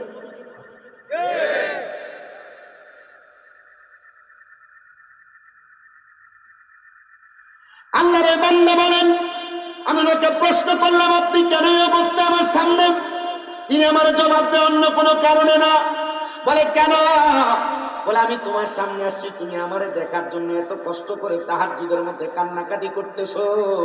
হুজুর আমি আপনারা দেখতে কেন কান্দি জানেন? এক নাম্বার ক্ষমা চাইতে। বলে তোমার ক্ষমা করে দিলাম। হুজুর আরেকটা কারণ আছে। বলে কি? বলে হুজুর গো আপনি কি আমার কোরআন তেলাওয়াত শুনে শান্তি পান নাই? তাহলে আমার পেটের ব্যথা বাড়লো কেন? হুজুর জবাব দেয়, বাবারে তুমি যখন প্রথম দিন তেলাওয়াত করছো তোমার পেটের ব্যথাটার জন্য আমি আল্লাহর কাছে কইছি, আল্লাহ যে আল্লাহর বান্দার কোরআন তেলাওয়াত এত সুন্দর, আল্লাহ এই বান্দার পেটের ব্যথা তুমি রাখো না, তাড়াতাড়ি ভালো করে দাও। আল্লাহ আমার দোয়া কবুল করে তোমার ব্যথা ভালো করে দিছে। দ্বিতীয় দিনও তেমন ভাবে ভালো করে দিছে। কিন্তু তৃতীয় দিন যখন তুমি তেলাওয়াত করতেছো আমার কাছে তোমার তেলাওয়াতটা বড় ভালো লাগছে। বান্দারে আমি আমার আল্লাহর কাছে বলছি, আল্লাহ এখন যদি তুমি তার ব্যথাটা ভালো করে দাও, আল্লাহ গো সে এখন এখান থেকে চলে যাবে।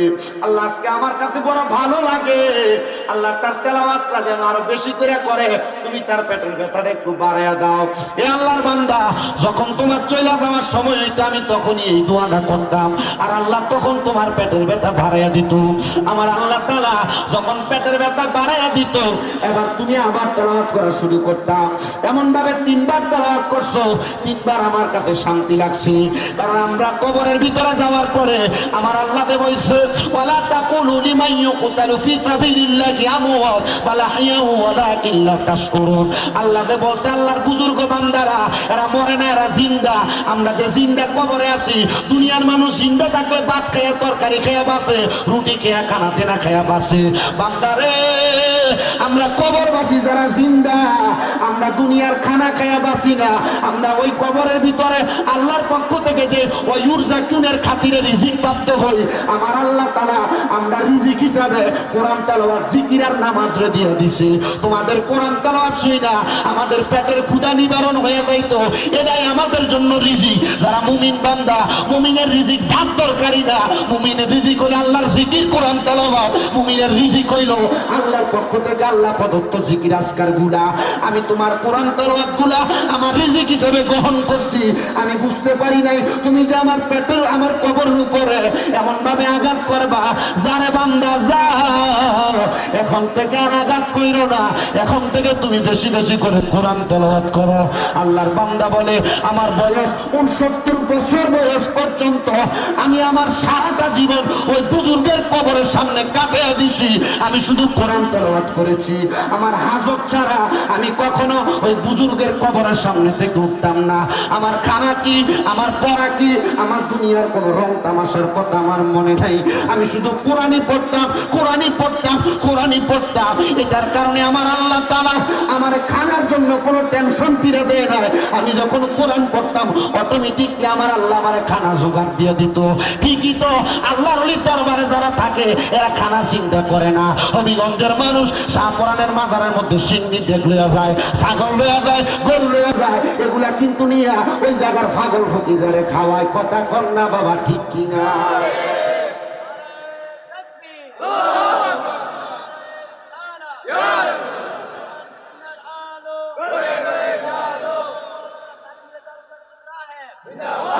এবার বলেন আকাশের এলাকার গুরুস্থানটা কোন দিকে?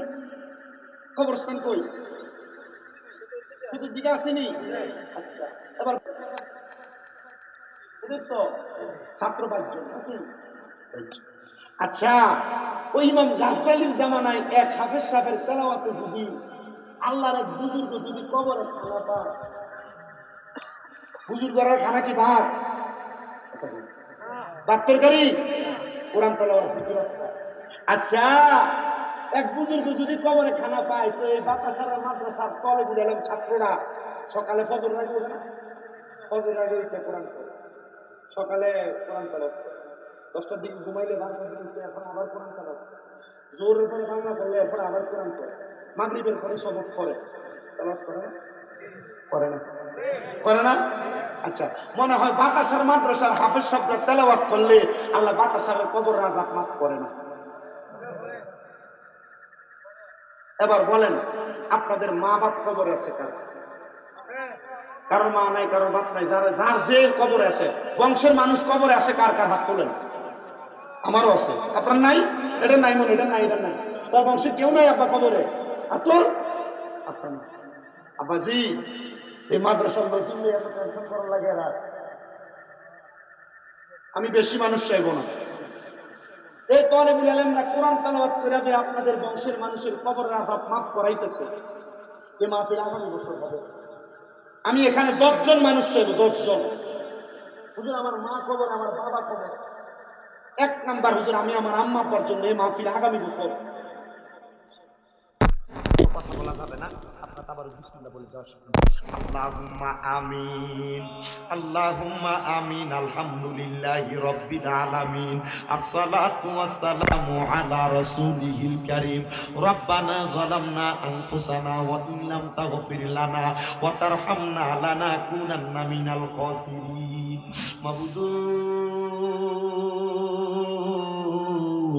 মাবুদু, ও দয়াল আল্লাহ, একটু রহমতের নজর করে তাকে দেখেন গো আল্লাহ।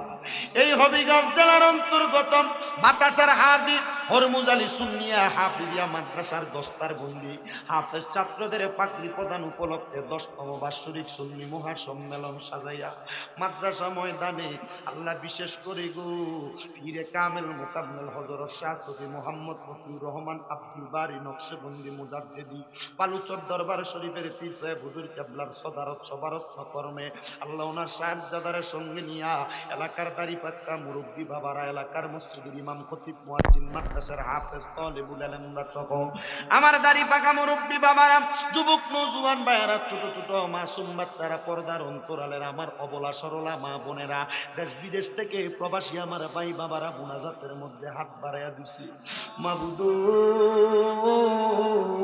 আল্লাহ, যার হাতটা তোমার দরবারে মায়া লাগে, পছন্দ হয়, ওই হাতের উসিলাই আমাদের প্রত্যেকের জীবনের গুনাহ তুমি মাফ করে দাও আল্লাহ।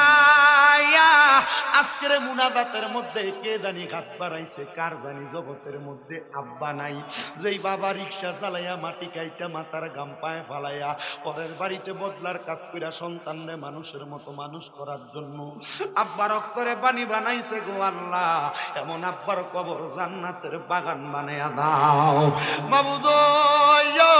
কে জানি হাত বাড়াইছে, কার জানি দুনিয়ার জমিনের মধ্যে মা নাই, যে মা 10 মাস 10 দিন গর্ভে ধারণ কইরা সন্তানের প্রসব বেদনা সহ্য করতে মার বড় কষ্ট হয়। মা জননী নিজে না খেয়ে আমরারে খাওয়াইছি, মা জননী নিজে রাত্রবেলা করে আরামের ঘুমে ঘুমাই নাই, হারাম করছি আল্লাহ। এমন মা যার অন্ধকার কবরে গো আল্লাহ, আমার কবর জান্নাতের বাগান বানায়া দাও আল্লাহ। অনেক আদরের বান্দা মায়ার বান্দারা হাত বাড়াইছে, মাও নাই বাবাও নাই, একবারে আল্লাহ আল্লাহ, তাদের মা বাবা দুইজনের কবর জান্নাতের বাগান বানায়া দাও। যাদের মা বাবা বেঁচে আছে হায়াতে তয়্যিবা নসিব করে দাও। আম্মা অসুস্থ থাকলে পরিপূর্ণ সুস্থ বানায়া দাও আল্লাহ। আমার মাটা আজকে 1 বছরের উপর অসুস্থ, তুমি আবার মারে সুস্থ বানায়া দাও আল্লাহ গো। আমার কত ভক্তরা আমার মার জন্য তাহাজ্জুদ কইরা কোরআন খতম কইরা রোজা রাইখা দোয়া করছে আল্লাহ, তারা ইবাদত গুলার উসিলায় তুমি আমার আম্মাটারে সুস্থ বানায়া দাও। আজকের মাহফিলে মাদ্রাসার মধ্যে যারা টাকা দিয়া, পয়সা দিয়া, শ্রম দিয়া, বুদ্ধি দিয়া, পরামর্শ দিয়া তাবারুকের জন্য সহযোগিতা করে মাদ্রাসার ছাত্রদের পাগড়ি ক্যাশ দিয়া সহযোগিতা করেছে, আগামী বছর মাহফিলে যারা মাইক দিবে, প্যান্ডেল দিবে, পোস্টার দিবে, টাকা পয়সা 10,000, 5,000, 2,000, 1 টাকা পর্যন্ত যারা দান করবে আল্লাহ, প্রত্যেকের দানগুলা তোমার দরবারে কবুল করে নাও আল্লাহ। বিশেষ করে মাহফিলের সভাপতি, সেক্রেটারি সহ মাহফিল কমিটি, মসজিদ কমিটি, এলাকার প্রত্যেকটা মানুষকে তুমি কবুল করো। আমার এলাল হুজুর সহ আল্লাহ মাদ্রাসার প্রতিষ্ঠাতা হুজুর হুজুরের জন্য অনেকে দোয়া চাইছে গো আল্লাহ। আল্লাহ প্রতিষ্ঠাতা হুজুর মাদ্রাসাটা প্রতিষ্ঠা করে কবরের বাসিন্দা হয়ে গেছে। আল্লাহ ওনার কবরটারে জান্নাতের আলা মুকাম তুমি নসিব করে দাও। ওনার উসিলায় তুমি আমাদেরকেও মাফ করে দাও। বিশেষ করে এই মাহফিলের সম্মানিত বিশেষ অতিথি মাওলানা আব্দুল ওয়াদুদ সিদ্দিকী সাহেবের আব্বা জান ইন্তেকাল করে শোনার জন্য দোয়া চাওয়া হয়। আল্লাহ ওনারে তুমি মাফ করে জান্নাতের আলা মুকাম নসিব করে দাও। বাবা চারা বোনটারে বিবাহ প্রদান করেছে আল্লাহ। আল্লাহ ওনার বোনের দাম্পত্য জীবনটাকে তুমি সুন্দর জীবন দান করো। বিশেষ করে এই হবিগঞ্জে আব্দুল ওয়াদুদ সিদ্দিকী ভাইয়ের একজন চাচাতো ভাই আল্লাহ অ্যাক্সিডেন্ট করেছে টমটম এবং বাসের সাথে। তার জানাজার নামাজে যত মানুষ হয়েছে আমার মালিক সাহেব উনি বলেছে হুজুর এটা একটা সাক্ষী, ছেলেটা ভালো ছেলে। আল্লাহ গো অ্যাক্সিডেন্টে টমটমের মাধ্যমে যে ছেলেটা অ্যাক্সিডেন্ট হয়েছে আল্লাহ তার কবরটারে তুমি নাজাত দাও। অ্যাক্সিডেন্টের মরণটারে তুমি শহীদের মর্তবা দান করে দাও। আল্লাহ রাস্তাটার মধ্যে অনেক সময় অনেক অ্যাক্সিডেন্ট হয়, মুসিবত হয় আল্লাহ। যারা রাস্তাঘাটে গাড়ি নিয়ে চলাফেরা করে আল্লাহ রাস্তাঘাটে চলার পথে বিপদ আপদ অ্যাক্সিডেন্ট থেকে আপাতত দান করো আল্লাহ। অনেকে দোয়া চায়, প্রত্যেকের খাস দোয়া করে কবরে মঞ্জুর করে আল্লাহ। আমার অনেক প্রবাসী ভাইরা বিদেশ থেকে দোয়া চায় আল্লাহ গো। ইরানের যুদ্ধের কারণে, ইসরায়েলের যুদ্ধের কারণে, আমেরিকা ইরানের যুদ্ধের কারণে অনেক প্রবাসীরা ইন্তেকাল করতেছে আল্লাহ। ড্রোন হামলার কারণে তাদেরকে তুমি মাফ করে দাও আল্লাহ। আমার প্রবাসীরা যারা আরব আমিরাতে আছে আল্লাহ তাদেরকে যুদ্ধের কারণে আল্লাহ অসুবিধা থেকে সুবিধায় দান করে দাও। অনেকের আকামানে আকামার ব্যবস্থা করে দাও, অনেকের কাজ কাম নাই কাজ কামের ব্যবস্থা করে দাও। অনেকে প্রবাসী বাড়িতে অসুস্থ তুমি তাদেরকে সুস্থ বানায় দাও রব্বুল আলামিন। মরণ দিবা দুঃখ নাই, বেঈমান বানায় মরণ দিও না। মরণের আগে বারবার মক্কা মদিনা তাওয়াফ জিয়ারত নসিব করাইয়া আখিরি জবানে মধুর কালেমা পড়ে দিয়েন লা ইলাহা ইল্লাল্লাহু মুহাম্মাদুর রাসূলুল্লাহ।